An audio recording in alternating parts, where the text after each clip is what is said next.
आप सबका एक बार फिर से स्वागत है मेरे प्यारे बच्चों। तहे दिल से स्वागत है इंग्लिश पॉइंट क्लासेस के हिंदी के यूट्यूब प्लेटफॉर्म पे। जी हाँ, ये थोड़ा सा नया शुरुआत है तो मुझे भी बहुत ही अलर्ट होकर ही बोलना पड़ता है। आदत कुछ और है कि इंग्लिश विद पीपल सर, लेकिन चलिए हमने एक नई शुरुआत की है आप प्यारे बच्चों के लिए, ताकि आपकी तैयारी को कोई परेशानी ना हो। एक प्रोफेशनल तरीके से, बहुत ही बेहतर तरीके से हिंदी की तैयारी आप सभी बच्चे कर पाए। तो आपका एक तहे दिल से, दिल खोल कर स्वागत है कि मेरे प्यारे बच्चों आइए जुड़िए आप अपने हिंदी के विशेष अभियान जो कि 12th बिहार बोर्ड के लिए चलाया जा रहा है, जिसमें कि आपको गद्य खंड, पद्य खंड, रचना, आपके व्याकरण, इन सब का बहुत ही बेहतरीन ढंग से सारे शिक्षण जो भी सामग्री होंगे, जो भी आपके पाठ हैं, उन सबको अच्छे से पढ़ाया जाएगा आपके अपने यूट्यूब के platform English with Vipul sir में, sorry Hindi with Vipul sir में। अभी बहुत दिनों से प्रैक्टिस है इंग्लिश विपुल सर बोलने का, इस कारण से तो स्वागत है हिंदी विद विपुल सर में। ठीक है, तो इसी बहाने मैं आपको बता दूं कि अपना एक इंग्लिश का भी जो नए बच्चे हैं, हम लोग का मेनली इंग्लिश का एक और चैनल है ना, जिसका नाम इंग्लिश विद विपुल सर है। वहां पे हम लोग 12th 11th 10th है ना, या फाउंडेशन इंग्लिश, ये सारी क्लासेस लेके आते हैं। तो जो इंग्लिश करना चाहते हैं वहां भी जुड़ सकते हैं। तो चलिए, जो नए बच्चे हैं चैनल को सब्सक्राइब कीजिए, या फिर जो पुराने बच्चे हैं वो भी सपोर्ट करें। आप सब लोग भी चैनल को सब्सक्राइब कर दें। और आज का जो शुरुआत है, इसके पहले हम लोगों ने एक वीडियो डाला था जिसमें अपने दिगंत भाग 2 उसके जो भी गद्य खंड है ना के 13 कुल अध्याय हैं, वो अध्याय है साहित्य की कौन सी विधा है उसके बारे में बताया गया था। और यहाँ पे एक बात मैं अपने सारे बच्चों को स्पष्ट करना चाहता हूँ कि वहां मुझसे गलती हुई थी, और वो गलती ये थी कि अर्धनारीश्वर मैंने एकांकी वहां लिख दिया था।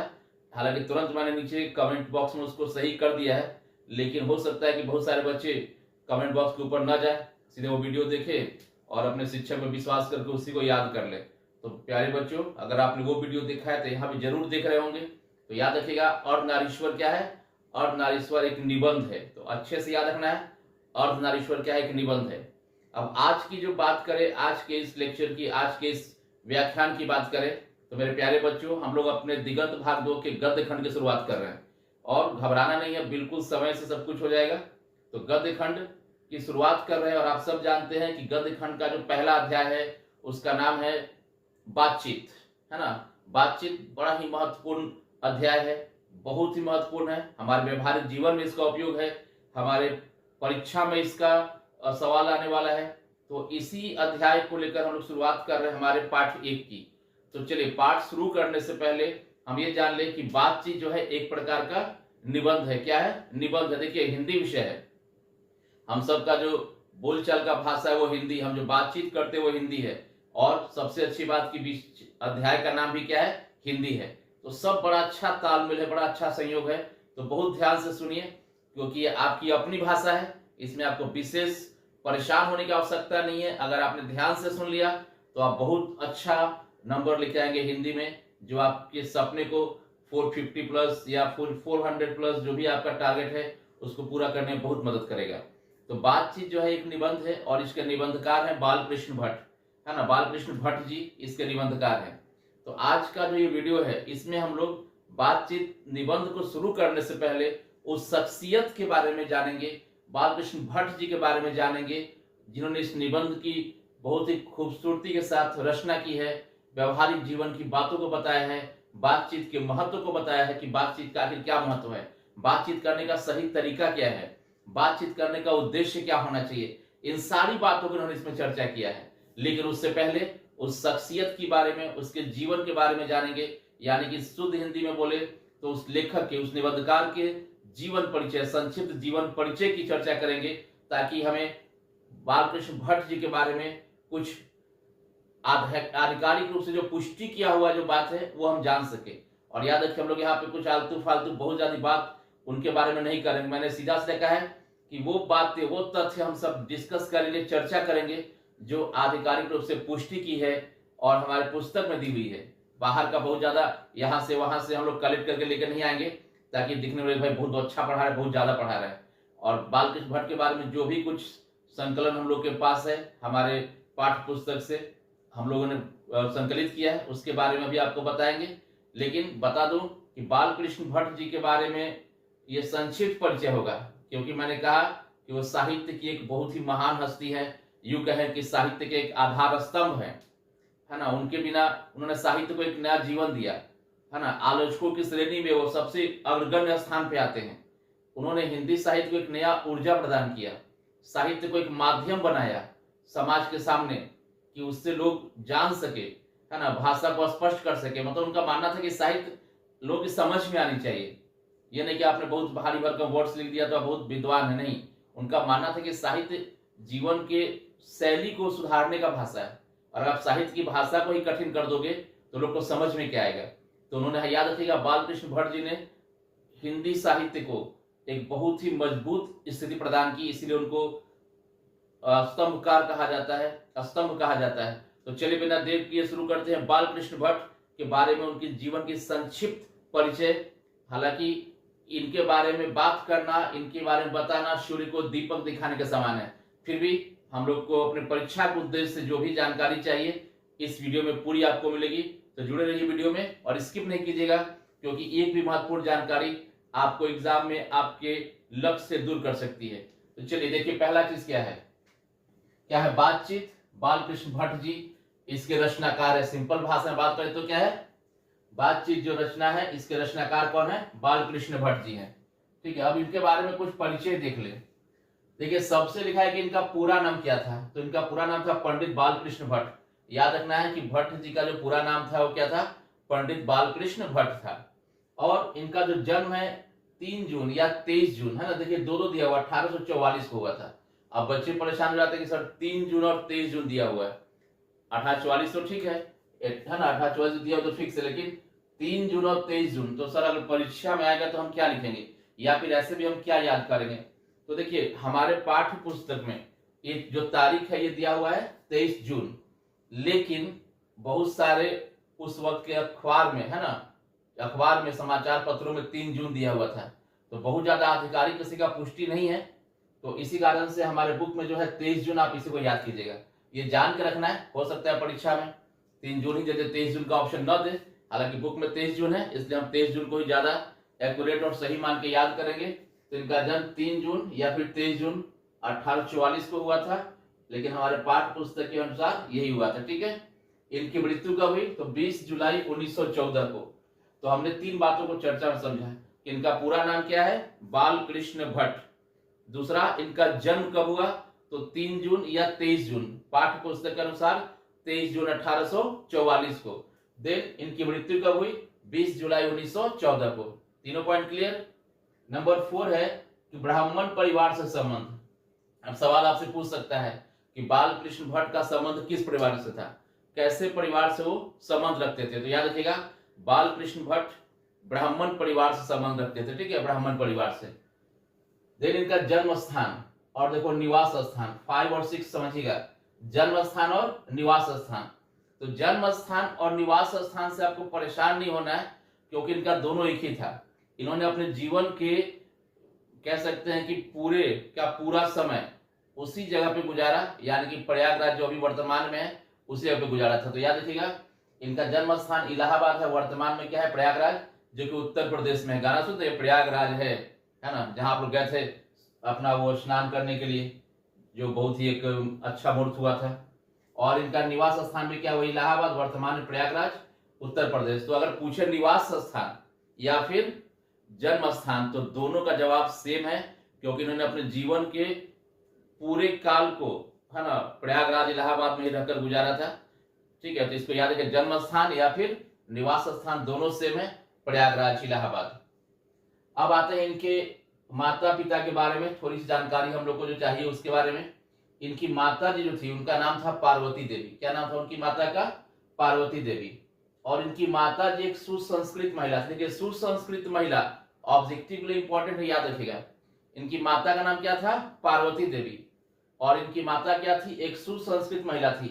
ये काफी विदुषी थी, मतलब देखिए विद्वान का होता है ना विदुषी, ये काफी पढ़ी लिखी महिला थी, है ना। और सुसंस्कृत मतलब आचरण, संस्कार, व्यवहार, ये सब इनके अंदर कूट कूट कर भरा हुआ था। बहुत ही शालीन महिला थी, बहुत ही विदुषी थी, मतलब बहुत ही ज्ञान बोल सकते हैं, इनके अंदर बहुत ज्ञान था। तो याद रखना है कि इनकी माता का नाम पार्वती देवी और एक सुसंस्कृत और विदुषी महिला थी, याद रखिएगा, है ना। फिर आते हैं इनके पिताजी के बारे में। तो पिता का नाम क्या था? बेनी प्रसाद भट्ट। इनके पिता का नाम क्या था? बेनी प्रसाद भट्ट। और इनके पिताजी एक व्यापारी थे, यानी जीविकोपार्जन के लिए वो व्यापार करते थे। उसी व्यापार से जो भी इनको आय होती थी उससे अपने परिवार का वो क्या करते थे? भरण पोषण। तो हमको जान लेना है कि माँ का नाम पार्वती देवी, माँ इनकी एक सुसंस्कृत महिला थी, विदुषी थी, विद्वान थी, वो पढ़ी लिखी महिला थी। और पिता बेनी प्रसाद भट्ट थे जो कि एक व्यापारी थे, पेशा से क्या थे? वो एक व्यापारी थे। तो यहां तक पूरा क्लियर, 10 पॉइंट तक। अब आते हैं इनके शिक्षा के बारे में। देखिए भट्ट जी का जो शिक्षा है, शुरुआती शिक्षा, शिक्षा देखिए कभी तो डायरेक्ट आप +2 या ग्रेजुएशन नहीं करते, शुरुआती शिक्षा होती है। तो भट्ट जी का जो शुरुआती शिक्षा है वो इनके घर पर हुई थी, याद रखिएगा। भट्ट जी का शुरुआती शिक्षा कहाँ हुआ था? इनके घर पे। और वो शुरुआती शिक्षा इनकी माता जी के द्वारा हुई थी। किसके द्वारा? इनकी माता जी के द्वारा। अभी मैंने आपको बताया कि सुसंस्कृत और क्या थी? विदुषी महिला थी, है ना, पढ़ी लिखी थी। तो याद रखिएगा भट्ट जी का शुरुआती जो शिक्षा है इनके घर पर हुई थी। और इनका जो शुरुआती शिक्षा था उसमें योगदान किसने दिया? उनकी माता जी ने। और इसीलिए कहा जाता है कि भट्ट जी के मन में पढ़ाई के प्रति, है ना, जो लगाव था, जो समर्पण था, जो लालसा थी, जो रुचि थी, वो किसने जगाया था? तो जगाया था इनकी माता पार्वती देवी जी ने, है ना। क्योंकि कहा भी गया है कि माँ सर्वोपरि, सर्वप्रथम शिक्षक वही होती है हमारी। तो माँ जो है वो हमको जिस चीज के प्रति, और माँ से वात्सल्य हमारा ज्यादा होता है, तो माँ की बातों को हम लोग ज्यादा समझते हैं, ज्यादा मानते हैं। तो इनकी माता ने इनको चूंकि शुरुआती ज्ञान दिया, तो कहा जाता है कि इनकी माता का योगदान, देखिए लिखा हुआ है, भट्ट जी के मन में अध्ययन के प्रति रुचि और लालसा इनकी माता जी ने ही जागृत किया था। मतलब जगाया था। तो क्लियर हो गया कि क्वेश्चन सवाल ही पूछेगा आपसे प्रश्न एग्जाम में कि भट्ट जी के मन में शिक्षा के प्रति लालसा या रुचि किसने जागृत किया? तो इनकी माता पार्वती देवी ने किया था। और इनकी शुरुआती शिक्षा घर पे हुई थी। अब कौन किया था? इनकी माता जी ने इनको शुरुआती शिक्षा दी थी। इनकी शुरुआती शिक्षा संस्कृत भाषा में, याद रखिएगा कि भट्ट जी का शुरुआती शिक्षा घर पे हुआ। और वो कौन सी भाषा में मेनली हुई थी? मुख्य रूप से संस्कृत की भाषा में। भट्ट जी ने मूलतः संस्कृत, हिंदी, अंग्रेजी भाषा का विशेष रूप से अध्ययन किया। फारसी भाषा का भी इनको ज्ञान था। देखिए कहने का मतलब क्या है ना, कि जो बालकृष्ण भट्ट थे, शुरुआती तो संस्कृत भाषा से किया, शुरुआती शिक्षा संस्कृत भाषा में ग्रहण की, लेकिन संस्कृत भाषा के साथ साथ हिंदी और अंग्रेजी इनका भी उन्होंने अध्ययन किया। और फारसी भाषा का भी अध्ययन किया था, अच्छा खासा फारसी भाषा का भी, उर्दू का भी इनको ज्ञान था।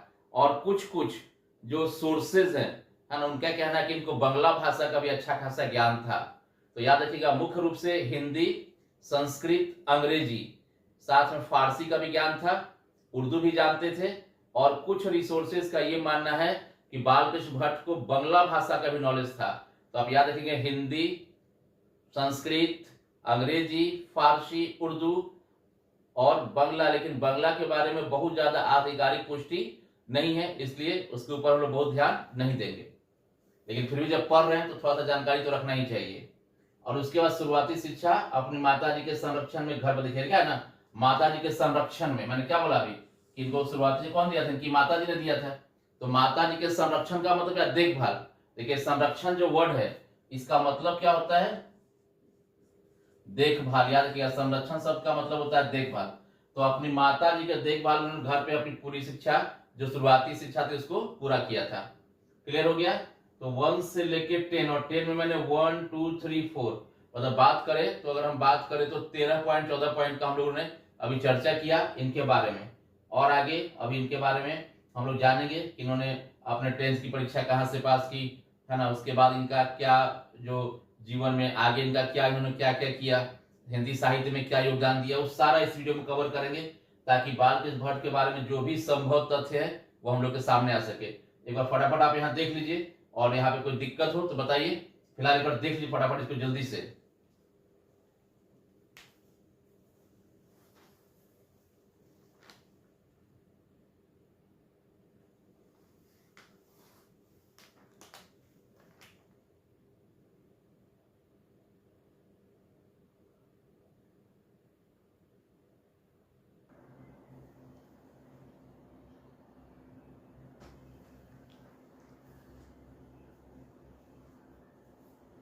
अब देखिए आपने 10 तक जो सारा कुछ समझ लिया था उनकी शिक्षा को लेकर।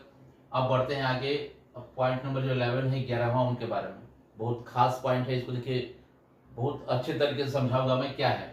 देखिए भट्ट जी ने सन 1867 में, देखिए हमने पढ़ा कि उनकी शुरुआती शिक्षा कहाँ हुई, घर पे। किसके संरक्षण में, तो उनकी माता जी जो कि पार्वती देवी थी उनके संरक्षण में। अब आगे जो पढ़ाई उसकी बात करते हैं। तो भट्ट जी ने सन 1867 में प्रयाग के मिशन स्कूल से एंट्रेंस की परीक्षा दी।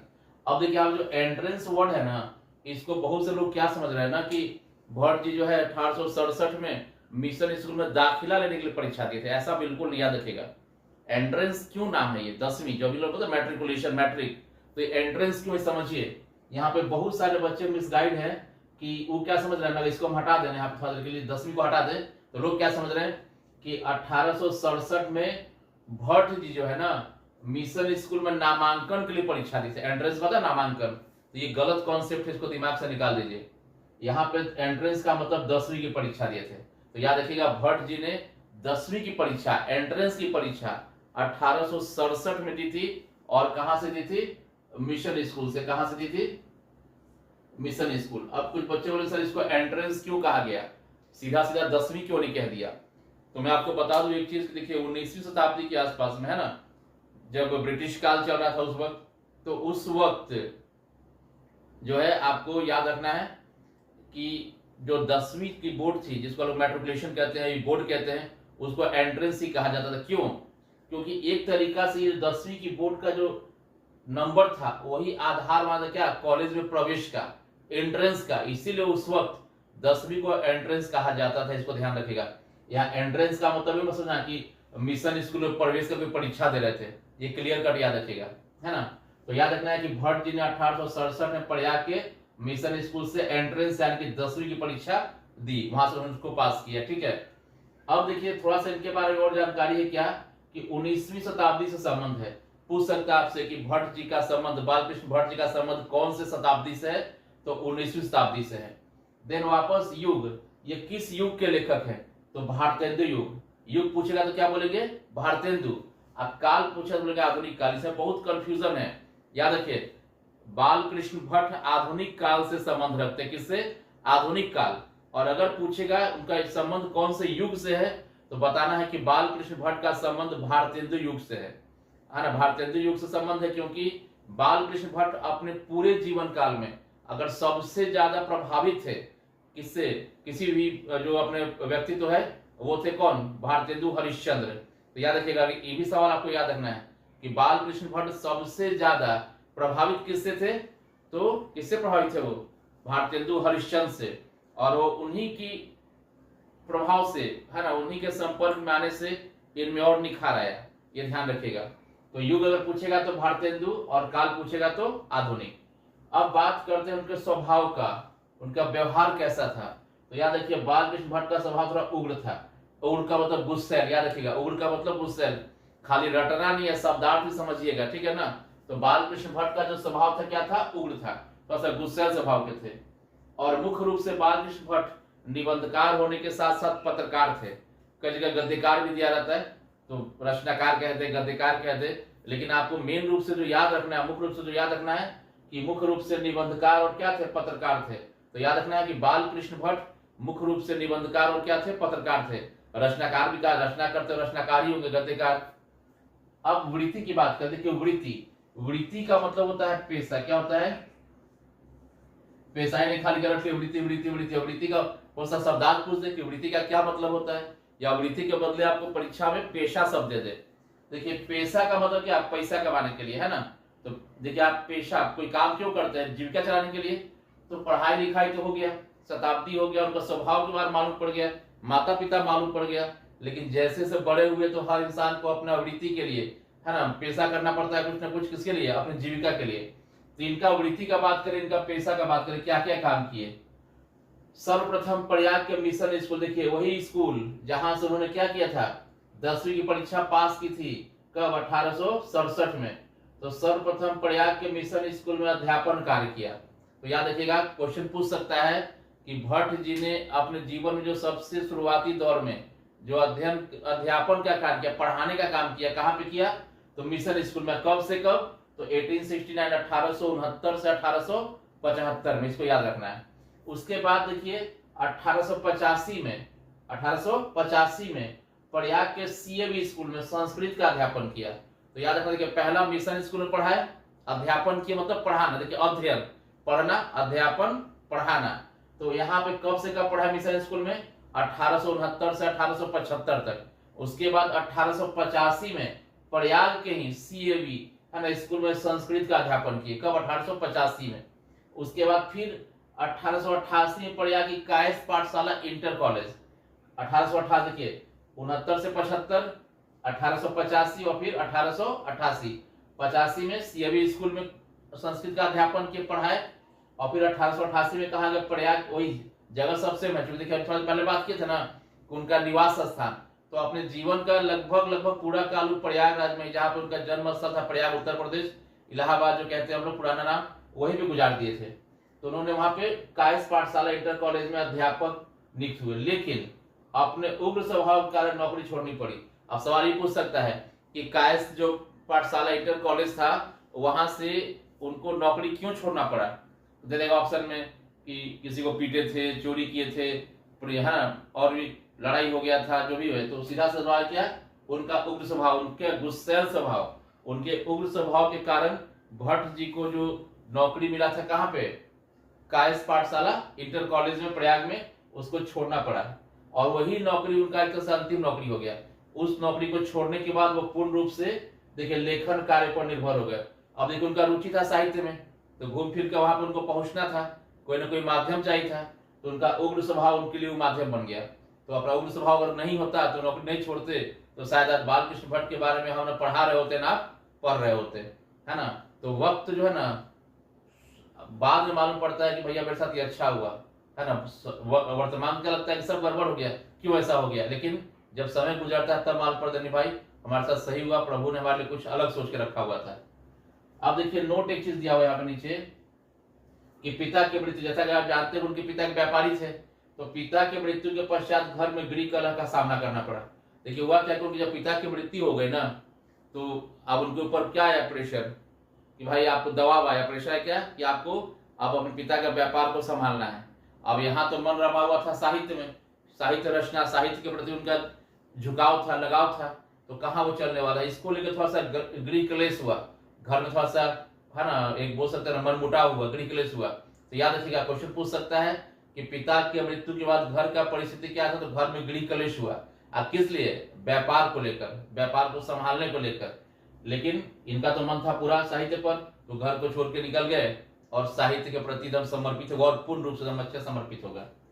अब देखिए भट्ट जी की भाषा की बात करें तो ये हो गया उनका पूरा वृत्ति के बारे में। अब आ रहा उनका साहित्यिक पाठ की तरफ। तो भट्ट जी की भाषा सरल, स्पष्ट और प्रभावशाली थी।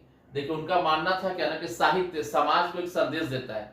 साहित्य आम जन जीवन को, आम जन को एक सरल भाषा में, क्योंकि अगर साहित्य का भाषा जटिल होगा, कठिन होगा, है ना, शब्द का चयन आप बहुत भारी भारी करेंगे तो क्या होगा, जो जो पढ़ेंगे वो समझ ही नहीं पाएंगे, तो फिर साहित्य का फायदा क्या हुआ। क्योंकि उनका मानना था कि साहित्य समाज में सुधार लाएगा, साहित्य लोग के अंदर देश के प्रति समर्पण लाएगा, साहित्य लोग के प्रति में जन कल्याण की भावना को विकसित करेगा। लेकिन ऐसा तभी होगा जब वो भाषा सरल होगी, स्पष्ट होगी, मतलब आसानी से लोग समझ सके, और उस भाषा को जब समझेंगे, सरल आसान भाषा तो प्रभाव डालेगी ही डालेगी।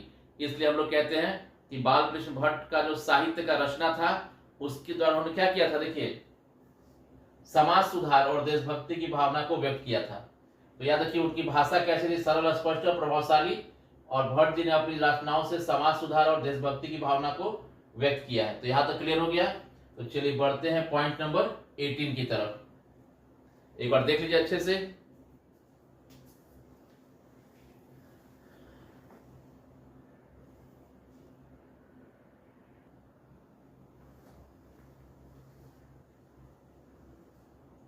तो अब देखिए आगे क्या है कि 17 पॉइंट तक हम लोग ने उसके बारे में जाना सारा कुछ। अब नंबर 18 क्या है कि भट्ट जी अपने जीवन काल में सबसे ज्यादा भारतेंदु हरिश्चंद्र से प्रभावित थे। ये बात मैंने पीछे भी, चूंकि देखिए बहुत सारी बातें आती है उससे कनेक्टेड बात को चर्चा करते हैं। तो याद रखिएगा कि भट्ट जी के बारे में अगर पूछे कि भट्ट जी अपने जीवन काल में सबसे ज्यादा किससे प्रभावित थे, तो आपको याद रखना वो कौन सा शख्सियत था, वो थे भारतेंदु हरिश्चंद्र जी, है ना, जो कि हिंदी साहित्य के जनक के रूप में हम लोग के सामने हैं। तो याद रखिएगा कि भट्ट जी अपने जीवन काल में सबसे ज्यादा भारतेंदु हरिश्चंद्र जी से प्रभावित थे। क्लियर है। आगे क्या है कि भारतेंदु हरिश्चंद्र की प्रेरणा से ही उन्होंने हिंदी वर्धनी सभा प्रयाग को मतलब उससे जुड़े थे। अब सवाल पूछ सकता है कि बालकृष्ण भट्ट कौन सी सभा से जुड़े थे, तो क्या बताएंगे, हिंदी वर्धनी सभा। देखिए लिखा हुआ है कि बालकृष्ण भट्ट किसे जुड़े थे, हिंदी वर्धनी सभा से जुड़े थे। कहाँ, प्रयाग में। अब किसकी प्रेरणा से जुड़े थे, तो भारतेंदु हरिश्चंद्र की प्रेरणा। देखो लिखा हुआ है ना, भारतेंदु हरिश्चंद्र की प्रेरणा से ही हिंदी वर्धनी सभा प्रयाग से जुड़े। ठीक है। अब वहीं से जुड़कर जो बहुत एक महत्वपूर्ण सवाल है हिंदी प्रदीप का, है ना, जुड़कर 1877 में हिंदी प्रदीप नामक मासिक पत्रिका निकालना प्रारंभ किया। अब देखो यहाँ पे इतना ही दूर में 3-4 सवाल बन गया, जो कि सबका सब अति महत्वपूर्ण सवाल है। क्या क्या, सबसे पहले कि बालकृष्ण भट्ट अपने जीवन काल में सबसे ज्यादा किससे प्रभावित थे, तो भारतेंदु हरिश्चंद्र जी से, पहला क्लियर। दूसरा, बालकृष्ण भट्ट ने कौन सी सभा ज्वाइन की थी, कौन सभा से जुड़े थे, तो वो क्या था, हिंदी वर्धनी सभा। और हिंदी वर्धनी सभा में वो किसकी प्रेरणा से जुड़े थे, तो आंसर है भारतेंदु हरिश्चंद्र। और हिंदी वर्धनी सभा में जुड़कर ही उन्होंने हिंदी प्रदीप, क्या है, हिंदी प्रदीप नामक एक पत्रिका निकालना प्रारंभ किया था। तो सवाल पूछेगा कि कौन सी पत्रिका निकाल रहे थे, तो हिंदी प्रदीप। और ये हिंदी प्रदीप नामक जो पत्रिका है, इसका संपादन किस ईस्वी, किस सन में शुरू हुआ, तो 1877 है ना, 1877। और ये जो हिंदी प्रदीप थी, ये कैसी पत्रिका थी, साप्ताहिक थी, मासिक थी, त्रैमासिक थी, वार्षिक थी, तो याद रखना कि हिंदी प्रदीप एक मासिक पत्रिका थी। यानी एक सवाल में 4 सवाल बन गया। कौन सी सभा, तो हिंदी वर्धनी सभा, कहां पे, प्रयाग में। और किसकी प्रेरणा से जुड़े, तो भारतेंदु हरिश्चंद्र। उसके बाद हिंदी प्रदीप नामक पत्रिका का संपादन उन्होंने शुरू किया इसी सभा से जुड़ने के बाद। और कब प्रारंभ किया, तो 1877 1877 में। और ये हिंदी प्रदीप कैसी पत्रिका थी, तो मासिक पत्रिका थी। और इसी में देखिए आगे आ गया कि भट्ट जी ने हिंदी प्रदीप का संपादन, किसका, हिंदी प्रदीप का संपादन कुल कितने वर्ष तक किया, तो कुल 33 वर्ष तक। समझिए 33 वर्ष, एक लंबा समय, 33 वर्ष तक भट्ट जी ने हिंदी प्रदीप मासिक पत्रिका जो है उसका संपादन करते रहे। किस सभा के माध्यम से, हिंदी वर्धनी सभा के माध्यम से। और कब शुरुआत हुआ, 1877 में। किसकी प्रेरणा से, भारतेंदु हरिश्चंद्र की प्रेरणा से। देखिए हो सकता है वीडियो थोड़ा सा लंबा हो जाए, लेकिन हर एक बात आपके पास याद रहेगा अगर आपने ध्यान से सुन लिया। और इसका जब हम ऑब्जेक्टिव भी करेंगे हम लोग जब, तो वहां पे पूरा एकदम आपका कॉन्फिडेंस आ जाएगा। क्योंकि हिंदी को बनाइए अपना स्कोरिंग सब्जेक्ट, हिंदी और इंग्लिश ये दोनों लाइफ लाइन्स है। कौन बनेगा करोड़पति के लाइफ लाइन की तरह, वहां का लाइफ लाइन फेल हो सकता था, बट ये लाइफ लाइन फेल नहीं होगा, क्योंकि ये निश्चित तौर पे आपको सफलता दिलाएगा। तो हड़बड़ाना नहीं है। अभी समय दोगे तो वक्त में समय आपका होगा, और अभी समय नहीं दोगे तो वक्त में समय किसी और का होगा, लोग आप पे हंसेंगे। ठीक है, तो चलिए समझ गए कि हिंदी प्रदीप का संपादन कितने वर्ष तक किया, 33 वर्ष तक। कितने वर्ष तक, 33 वर्ष तक। अब देखिए जो 21वां पॉइंट है कि हिंदी प्रदीप नामक पत्रिका का मुख्य विषय अब है कि देखिए आप सब जान रहे हैं, पीछे भी पढ़ा आपने कि बालकृष्ण भट्ट जो निबंध लिखते थे, रचना करते थे, जो उनका पत्रकारिता था, गद्यकार थे, रचनाकार थे, उनका जो मुख्य विषय था सामाजिक, समाज और देशभक्ति। तो देखिए वहां पे ही बात दिया हुआ है कि हिंदी प्रदीप नामक पत्रिका का मुख्य विषय नियमित रूप से सामाजिक था, नैतिकता वाला था, राजनैतिक और साहित्यिक रहा। तो क्वेश्चन सवाल पूछ सकता है आपसे ही प्रश्न कि हिंदी प्रदीप नामक पत्रिका का मुख्य विषय क्या रहा था, मतलब कौन से मुद्दा पर, किस विषय पर लगातार लिख रहे थे। तो कौन कौन सा मुद्दा था, एक हो गया साहित्यिक, दूसरा हो गया नैतिक, तीसरा राजनैतिक और चौथा साहित्यिक। क्योंकि साहित्यिक का मतलब बार बार जोर देते कि साहित्य की भाषा एकदम सरल, स्पष्ट, प्रभावशाली होनी चाहिए, ताकि जन जन तक इसका असर पहुंचे, उसको पढ़ सके, और समाज में पढ़ के जब समझेंगे तो उस प्रभाव पड़ेगा और समाज में क्या होगा, एक परिवर्तन आ पाएगा। अब देखिए आगे क्या है, भट्ट जी ने सन 1881 में, भी अच्छा क्वेश्चन है, अच्छा प्रश्न है कि भट्ट जी ने सन 1881 कब? 81 में वेदों की युक्तिपूर्ण समीक्षा की। देखिए युक्तिपूर्ण समीक्षा कब की वेदों की? अब सवाल पूछ सकता है कि बालकृष्ण भट्ट ने वेदों की युक्तिपूर्ण समीक्षा कब की? तो 1881 में। ये तो रट लिए, लेकिन अब सवाल उठता है कि युक्तिपूर्ण समीक्षा का मतलब क्या है। देखिए वेद जो है हमारे 4 प्रमुख वेद है ना, जहां तक हमको मालूम है, अगर गलत होगा तो भाई आप लोग वो ज्यादा इसको ईगो मत लीजिएगा। तो 1881 में वेद का युक्ति, देखिए युक्तिपूर्ण समीक्षा का मतलब क्या? तर्कपूर्ण समीक्षा। क्या होता है उसका? तर्कपूर्ण। अब देखिए बहुत से है ना, हम लोग का धर्म है, हम सब लोग अपने अपने धर्म को मानते हैं, वो हमारे लिए हमारे पूर्वजों का, हमारे देवी देवताओं का संस्कार है, बहुत सा मान्यता है, कुछ लोग मानते हैं कुछ नहीं मानते। लेकिन मानने में भी दो तरह के लोग हैं। कुछ लोग हैं जो कि उसके लॉजिक को देखते हैं, उसमें तर्क को देखते हैं। कुछ लोग जो आंख बंद करके मान लेते हैं। तो इनका ही कहना है कि आंख बंद करके मत मानो, अंधभक्त मत बनो। उन्होंने क्या किया? युक्तिपूर्ण समीक्षा की, मतलब जो भी उसमें वेदों में जो बातें दी गई थी उसका उन्हें तर्क वितर्क किया, उसके नकारात्मकता को देखा, सकारात्मकता को देखा, और युक्तिपूर्ण तर्क वितर्क करने के बाद पूरा समीक्षा, समीक्षा का मतलब गहन अध्ययन किया। तो फिलहाल आप इतना भी कर लेंगे तो काम चल जाएगा, क्योंकि एज ए टीचर मेरा तो काम है आपको पूरा डिटेल समझाना।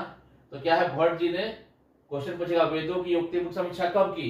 तो 1881 में की। ठीक है, देखिए अगला जो है उसमें क्या लिखा हुआ है कि भट्ट जी निबंधकार, आपको हमने क्या बोला कि भट्ट जी मुख्य रूप से क्या थे? एक निबंधकार थे। क्या थे? एक निबंधकार थे।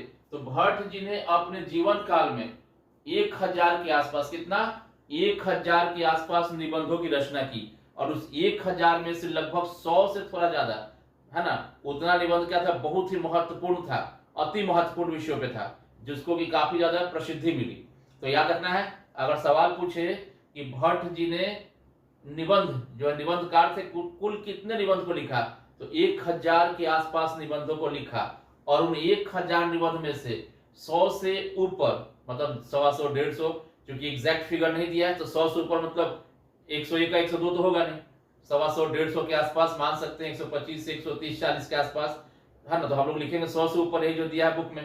तो 125, 150 के आसपास बहुत ही अति महत्वपूर्ण विषयों पे था, जो काफी प्रचलित हुआ है ना। और इसी लिखाई क्या दिया है, देखिए ये लिखा हुआ ना, भट्ट जी अपने जीवन काल में 1000 के आसपास निबंधों की रचना की, जिनमें से है ना 100 से अधिक अति महत्वपूर्ण निबंध थे। अब क्या भट्ट जी के निबंध को देखिए, अब जो उनका निबंध था उस सब निबंध को कहाँ संकलित किया गया, कहाँ संग्रहित किया गया? संकलन का मतलब संग्रह करना। तो भट्ट जी के निबंधों को कहाँ संकलित किया गया? तो भट्ट जी के निबंधों को भट्ट निबंधमाला में, किसमें? भट्ट निबंधमाला में संकलित किया गया। और संकलन 2 खंड में, 2 कैसे? पार्ट 1 कैसे? आपका दिगंत भाग 2 है, खंड 2 है ना। तो भट्ट जी के निबंधों को भट्ट निबंधमाला के 2 खंडों में संकलित किया गया। संकलित का मतलब संग्रहित किया गया है। ठीक है, याद रखिएगा। तो सवाल पूछ सकता है कि भट्ट जी के निबंधों को कहां संग्रहित किया गया, चाहे कहां संकलित किया गया, तो बताना है कि भट्ट निबंधमाला में।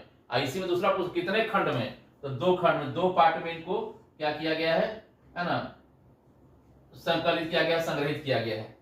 और देखिए नंबर 25 क्या है, भट्ट जी को हिंदी की आधुनिक आलोचना के प्रवर्तकों की श्रेणी में अग्रगण्य रखा गया। इसका क्या मतलब? देखिए अब इनका क्या एक चीज था, इनका मानना था क्या कि भाषा साहित्य की सरल होनी चाहिए, आसान होनी चाहिए, समझने वाली होनी चाहिए, आम जन तक पहुंचने वाली होनी चाहिए। तो जिसके भी आधुनिक साहित्य में क्या था, इससे तो मतलब था नहीं, लोग भाषा का बड़ा ही मतलब बढ़ा चढ़ा कर अतिशयोक्ति करके यूज कर रहे थे, उपयोग कर रहे थे, तो इनको ये पसंद नहीं था। तो इन्होंने जहां देखा कि जिस रचनाकार ने अपने साहित्य की रचनाओं में अतिशयोक्ति, मतलब कोई बात को बहुत बढ़ा चढ़ाकर कल्पना को जगह दिया है, और कठिन कठिन शब्दों का चयन किया है, जो कि आम इंसान बिना किसी सहारे के, बिना किसी रेफरेंस के नहीं समझ सकता, तुरंत उसका आलोचना कर, उसमें कमी निकालना, आलोचना करना, कमी निकालना। तो वही बात है कि आधुनिक हिंदी साहित्य में प्रवर्तकों की अग्रगण्य श्रेणी में, अग्रगण्य का मतलब सबसे आगे, तो आधुनिक हिंदी साहित्य का आलोचना का जो लोग आलोचना करते थे कि इसमें ये कमी है, उस आलोचकों की श्रेणी में बालकृष्ण भट्ट को सर्वप्रथम अग्रगण्य रखा गया है।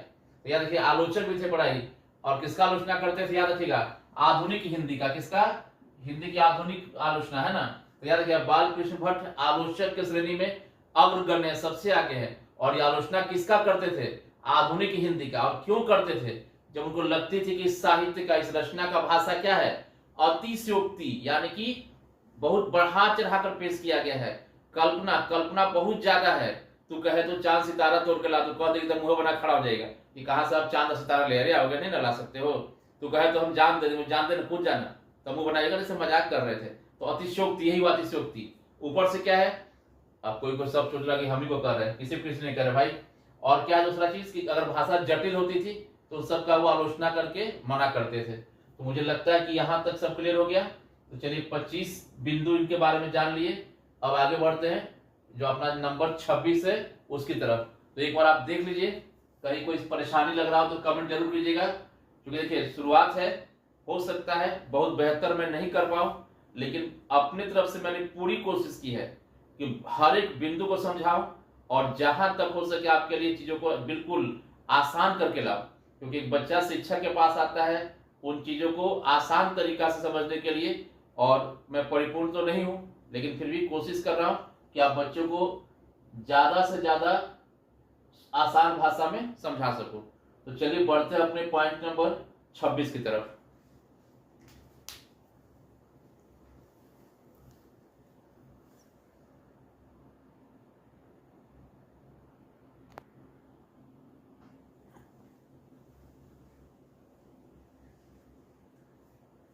तो देखिए 25 तक पूरा क्लियर हो गया। अब बढ़ते हैं 26 की तरफ।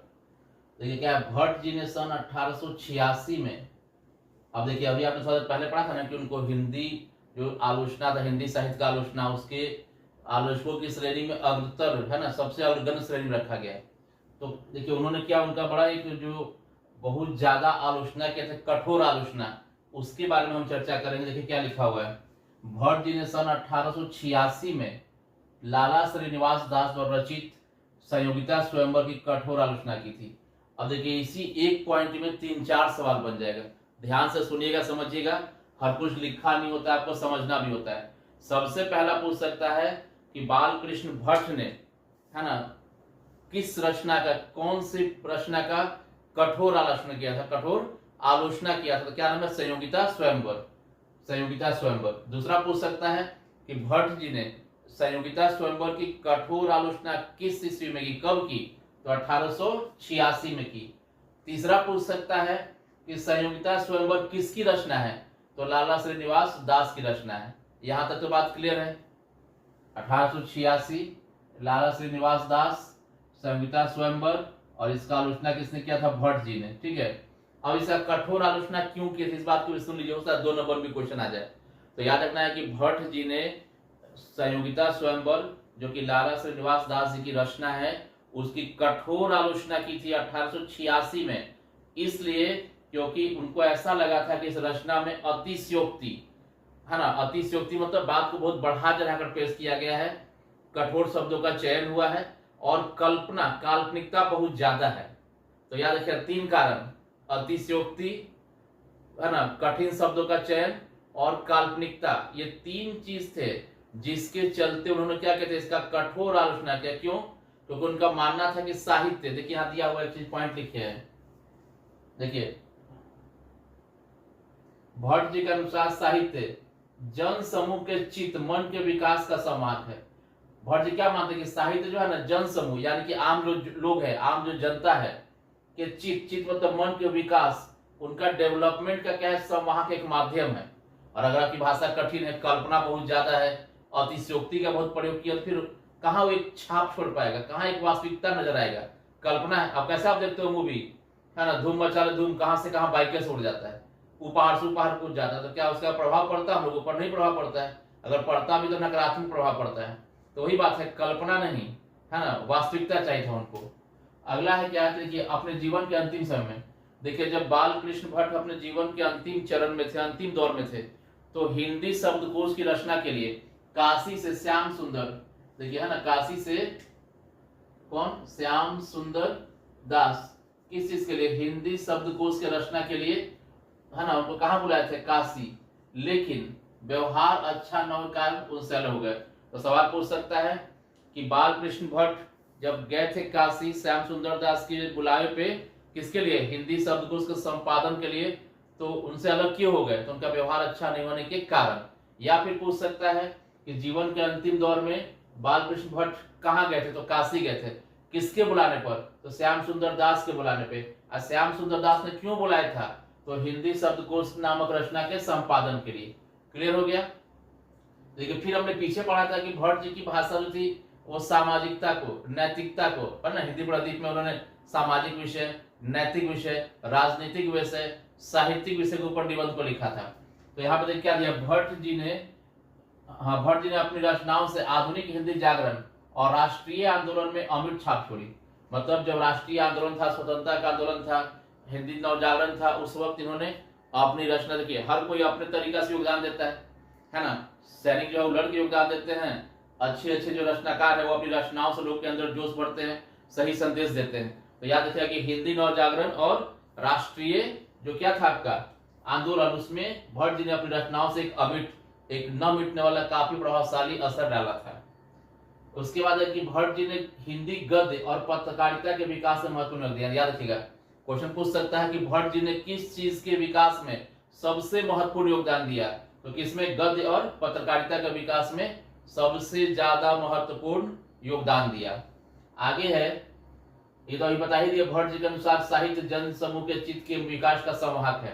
ये सवाल भी पूछ सकता है कि साहित्य जन समूह के विकास का संवाहक है, किसने कहा, तो किसने कहा है, भट्ट जी ने।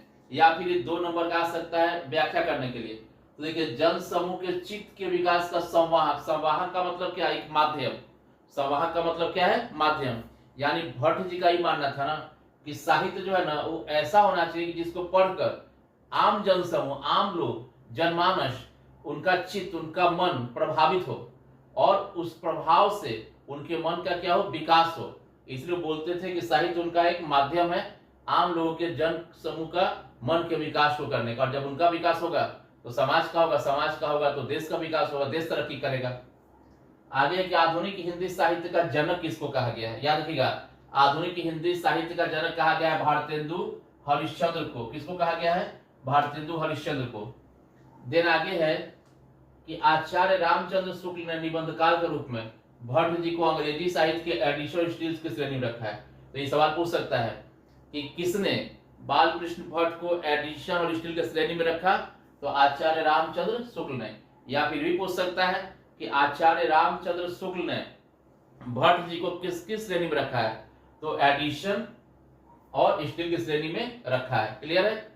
और नंबर 33 है रामविलास शर्मा ने, देखिए यहाँ पे बड़ा कंफ्यूज, रामविलास पासवान जो कि हमारे है ना राज्य के नेता थे, बहुत ही इनका नाम है, इनको मौसम वैज्ञानिक जैसे होता है ना कि राजनीति के वैज्ञानिक, किस पार्टी में उसी का सरकार बना दिए।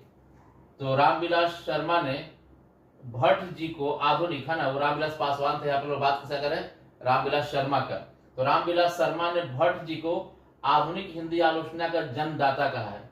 देखिए आधुनिक हिंदी आलोचना पीछे पढ़े थे ना कि आधुनिक हिंदी आलोचना के पंक्ति में अग्रगण्य है, तो वही बोल रहे हैं कि आधुनिक हिंदी आलोचना का जन्मदाता किसको कहा गया है, भट्ट जी को। आधुनिक हिंदी साहित्य जो है उसकी आलोचना का जन्मदाता किसको कहा गया, भट्ट जी को। और आधुनिक हिंदी आलोचना के जन्मदाता किसने कहा उनको, तो रामविलास शर्मा ने कहा। तो पूरा 33 क्लियर हो गया। अब मुश्किल से 8 से 10 मिनट और लगेगा और ये पूरा एकदम बालकृष्ण भट्ट के बारे में सब बातचीत खत्म हो जाएगा। तो चलिए थोड़ा सा और पेशेंस रखिए, 10 मिनट हम लोग और बातचीत करेंगे, समय देंगे तो आपका अच्छा समय आ जाएगा। तो फटाफट एक बार देख लीजिए।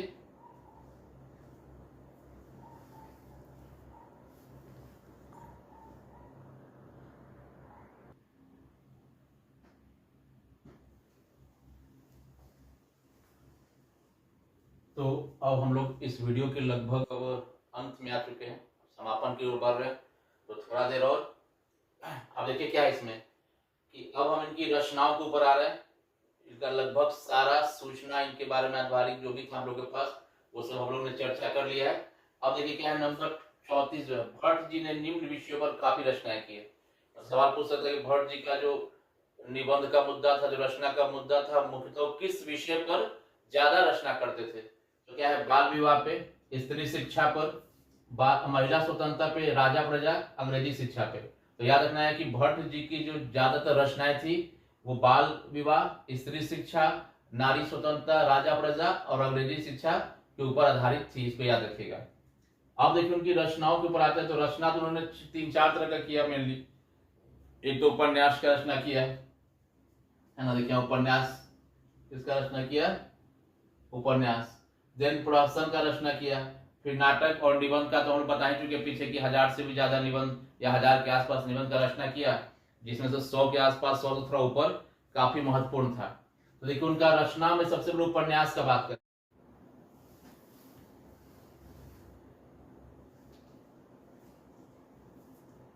तो देखिए इनका उपन्यास जो है उसमें क्या है, 100 अजान एक सुजान, इंपॉर्टेंट है ये। रहस्य कथा, गुप्त बैरी, सुना है ना, मनवा बैरी दुख की चिंता क्यों सताए रे, नूतन ब्रह्मचारी, रसातल यात्रा, उचित दक्षिणा, हमारी घड़ी, सद्भाव का अभाव।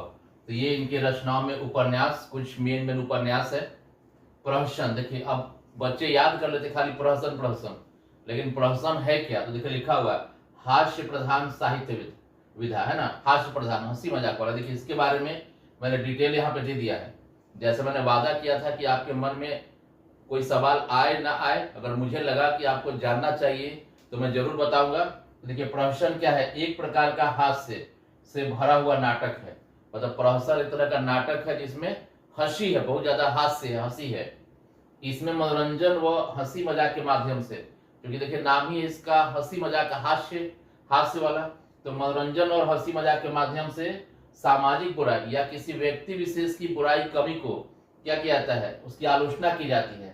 और ये कर कर एक सकारात्मक संदेश दिया जाता है कि समाज हो चाहे व्यक्ति विशेष, उसके अंदर कोई अगर बुराई है तो वो सबके लिए भारी हो सकता है ना। तो इनका महत्वपूर्ण जो प्रहसन है कौन कौन सा, देखिए आचार विडंबन, नई रोशनी का विष और जैसा काम वैसा परिणाम, ये ज्यादा इंपॉर्टेंट है, जैसा काम वैसा परिणाम। नाटक की बात करें तो शिक्षादान, सीता वनवास, पद्मावती, बाल विवाह, चंद्रसेन, एक रोगी और एक वैद्य, मेघनाथ वध, रेल का विकट खेल, देखिए इंपॉर्टेंट है रेल का विकट खेल, भारतवर्ष और कली, दमयंती, स्वयंवर आदि। तो ये इनकी महत्वपूर्ण रचनाएं हैं। देखिए उपन्यास, प्रहसन, नाटक और निबंध तो आपको मालूम है कि 1000 के आसपास निबंध लिखे, जिसमें से 100 से भी ज्यादा अति महत्वपूर्ण निबंध है। और उनके निबंध को भट्ट निबंधमाला के 2 खंडों में संकलित किया गया, इसको याद रखिएगा। अब देखिए नीचे थोड़ा सा मैंने एक्स्ट्रा के आपके काम का एक चीज बता दिया है।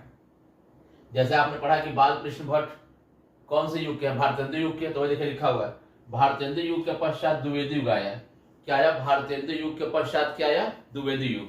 दूसरा मैंने थोड़ा सा देखिए इसमें, क्योंकि भारतेंदु युग का बात बहुत ज्यादा हुआ है, तो भारतेंदु कब से कब माना गया, 1868 से 1900 तक माना गया है, कौन सा, भारतेंदु युग माना गया है। और इस युग को हिंदी नवजागरण का दौर भी कहा जाता है। हो सकता है एग्जाम में प्रश्न पूछ दे कि भारतेंदु युग को और क्या कहा जाता है, तो हिंदी नवजागरण का दौर भी कहा जाता है, हिंदी नवजागरण का दौर। इस युग के प्रमुख साहित्यकार कौन कौन थे, तो भारतेंदु हरिश्चंद्र तो रहेंगे, यानी कि प्रेरणा ये तो सम थे में, बालकृष्ण भट्ट, राधाचंद्र गोस्वामी, प्रताप नारायण मिश्र और प्रेमचंद, है ना, ये 5 इसके महत्वपूर्ण साहित्यकार थे। कौन से युग के, भारतेंदु हरिश्चंद्र, सॉरी भारतेंदु युग के। और प्रहसन क्या है तो बता ही दिए, एक प्रकार का हास्य से भरा हुआ नाटक, इसे मनोरंजन, हंसी मजाक के द्वारा सामाजिक बुराई, व्यक्ति विशेष की आलोचना कर सकारात्मक संदेश दिया जाता है। तो अब मेरे प्यारे बच्चों, मुझे पूरी उम्मीद है, मुझे पूरा विश्वास है, उम्मीद नहीं विश्वास है कि ये वीडियो आप लोगों को बहुत ही अच्छा लगा होगा, क्योंकि मैंने इसमें अपना पूरा एफर्ट दिया है, पूरा प्रयास किया है कि हर एक जानकारी आपके सामने ला के रखूं, और रखूं नहीं, आपको बहुत अच्छे से सरल आसान शब्दों में समझा दूं। तो अगर आपको ये वीडियो अच्छी लगी, आपको ये समझ में आया, तो प्लीज अच्छा थोड़ा कमेंट करके जाइए कि वीडियो कैसी लगी, और लाइक जरूर कीजिएगा। और जो नए हैं, क्योंकि अभी ये चैनल नया शुरू किया गया हिंदी के लिए, तो आपका सहयोग बहुत ज्यादा जरूरी है इस पे, तो सब लोग सब्सक्राइब करके जाइए, क्योंकि इस पे लगातार वीडियोज आएगा आपका, क्योंकि स्पेशल हिंदी का इसको बना दिया गया है। और जो बच्चे नए हैं, इंग्लिश का भी अपना चैनल है, इंग्लिश विद विपुल सर, और इसका नाम है हिंदी विद विपुल सर। तो सपोर्ट करें दोनों चैनल्स को, और अपने इंग्लिश और हिंदी की तैयारी को पूरा अगर करना है, एक पूरा आयाम देना है, तो आप लोग इस चैनल के साथ बने रहें, यहाँ वहाँ न भटके, मैं आपके साथ हमेशा हूँ। तो आप सब के लिए धन्यवाद कि आपने पूरा वीडियो देखा, बहुत कुछ सीखा, और सबको अच्छे से नोट करके याद कीजिए, क्योंकि इसमें हम फिर स्पेशल इनके ऊपर ही ऑब्जेक्टिव लेके आएंगे। दिन हम लोग अगले वीडियो में बातचीत, जो अपना निबंध है उसको पढ़ेंगे, समझेंगे बहुत सुंदर तरीका से, बहुत ही सरल भाषा में, आसान भाषा में, कि आखिर बातचीत है क्या, बातचीत का उद्देश्य क्या होता है। तो ये सारी बातें वहां क्लियर होंगी, स्पष्ट होगी। तब तक के लिए आप लोग अपना ध्यान रखिए और प्यार लुटाइए इस वीडियो पे, सब्सक्राइब कर दीजिए और जरूर कमेंट कीजिएगा कि वीडियो कैसा लगा। ठीक है, तो चलिए मिलते हैं अगले वीडियो में, तब तक स्वस्थ रहिए, मस्त रहिए और अच्छे से पढ़ते रहिए। धन्यवाद।